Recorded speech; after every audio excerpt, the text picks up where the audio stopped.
Hello friends, ముందుగా అందరికీ happy republic day. ఈ రోజు రిపబ్లిక్ డే కాబట్టి మా ఇంటి దగ్గర ఉన్న అంబేద్కర్ గారి బొమ్మ నీట్ గా కడిగేసాం. వీడియో కడదాకా చూడండి, ఖచ్చితంగా నచ్చుతుంది. అసలు మన రిపబ్లిక్ డే ఎందుకు జరుపుకుంటాం మీకు తెలుసా? 1950లో మన ఇండియన్ కాన్స్టిట్యూషన్ అమల్లోకి వచ్చింది కాబట్టి మనం రిపబ్లిక్ డే అనేది జరుపుకుంటాం. ఇంకా మనకి ఫ్లాగ్ హాస్టింగ్ ఉంది కాబట్టి దానికి సంబంధించిన డెకరేషన్ సామాన్లు తెచ్చేసారు మా కుర్రోళ్ళు. ఇంకా మన జాతీయ జెండా అయితే ఎగరేయడానికి నీట్ గా డెకరేట్ అయితే చేస్తున్నారు. మా కుర్రోళ్ళ దగ్గర ఉన్న కేకులు, చాక్లెట్లు, బిస్కెట్లు ఎవరో తినకుండా చూసుకోమని నన్ను కాపలుగా పెట్టారు. నాకైతే నమ్మకంగానే ఉంది ఎవరో తినకుండా చూసుకుంటానని. మాకు నమ్మకం లేదురా. నెక్స్ట్ అయితే మా ఇంటి దగ్గర జెండా ఎగరేయడానికి అందరూ వచ్చేసారు. జెండా అయితే ఎగరేసారు అనమాట.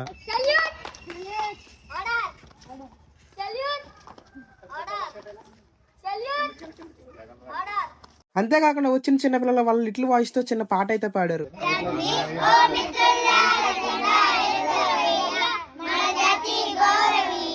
నెక్స్ట్ అయితే వచ్చిన చిన్నపిల్లలకి కేకులు, బిస్కెట్లు, చాక్లెట్లు ఇవ్వడానికి మా కుర్రలు అయితే రెడీ అయ్యారు. ఇంకా నేను కూడా కేకుల డబ్బాల దగ్గరికి అయితే వెళ్ళాను. మిమ్మల్ని ఎక్కడో చూసినట్టుందండి.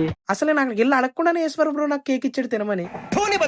తర్వాత అయితే వచ్చిన చిన్నపిల్లలందరికీ మా ఓల్డ్ స్నాక్స్ అయితే పంచిపెట్టేశారు. ఇంతే కాకుండా అందరికీ ఫైనల్ గా ఒకటి చెప్దాం అనుకుంటున్నాను. జై హింద్.